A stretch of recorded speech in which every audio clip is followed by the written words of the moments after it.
All right, good afternoon. Justin Gibbs again here at the National Weather Service in Paducah on a very hot and busy weather day, 95 degrees right now here.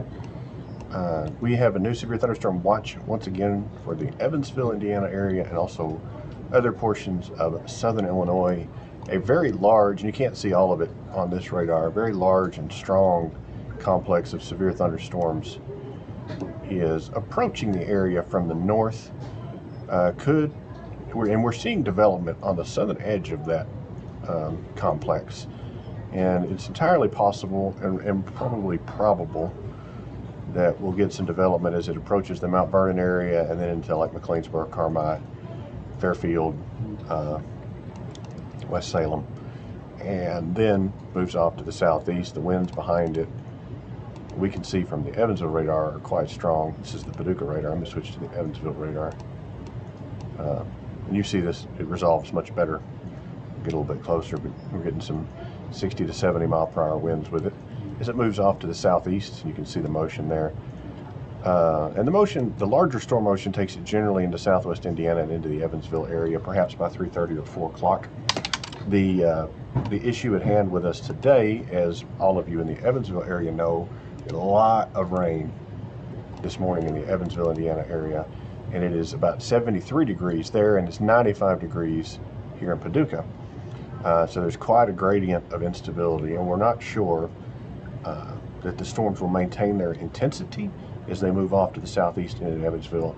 The physics tells us that they should begin to weaken, but it's also possible that, given how strong the storms are currently, that they could still be severe by the time they reach into the Evansville area. And we're also a little concerned about that boundary, that gradient between the warmer air and the cooler air as far as initiating new storms. Now, as this line moves to the southeast, the shear is favorable for damaging winds, 60 to 70 miles an hour.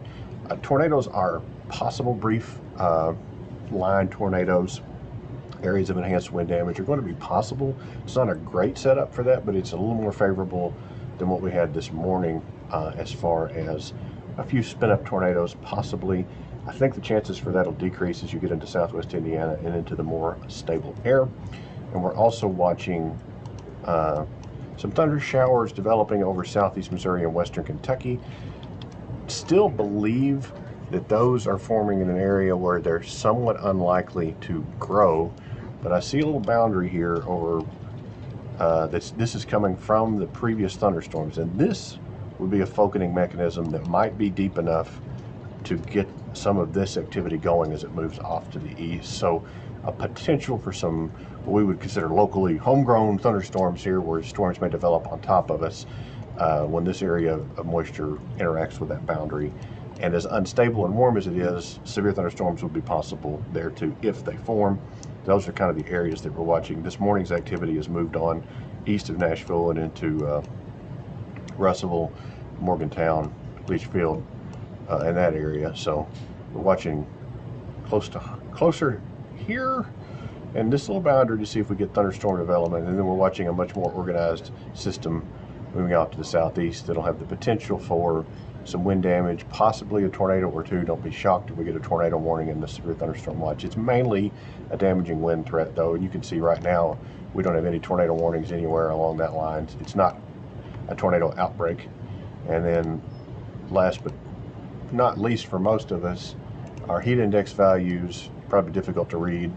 Some of these are unofficial observations, but we've got 118 in New Madrid, Missouri, 117 in Simpsonia, 116 at Hickory and Graves County, 116 at Carbondale. We're getting multiple readings over 110. Murray Airport, 111. Mayfield, 111. Carbondale, Dongola, Perryville.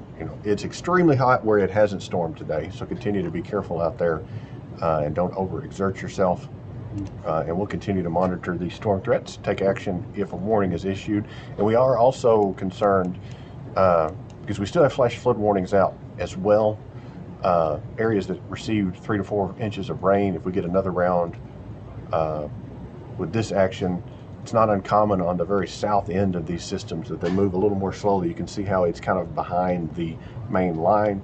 They can also produce locally very heavy rainfall that could lead to an additional flash flood threat tonight. We would do a flash flood watch maybe, but we've already got flash flood warnings out, so it kind of defeats the purpose. So we continue to watch for that and monitor for updates here and your favorite media sources and things like that. And we'll keep an eye on it as the day progresses.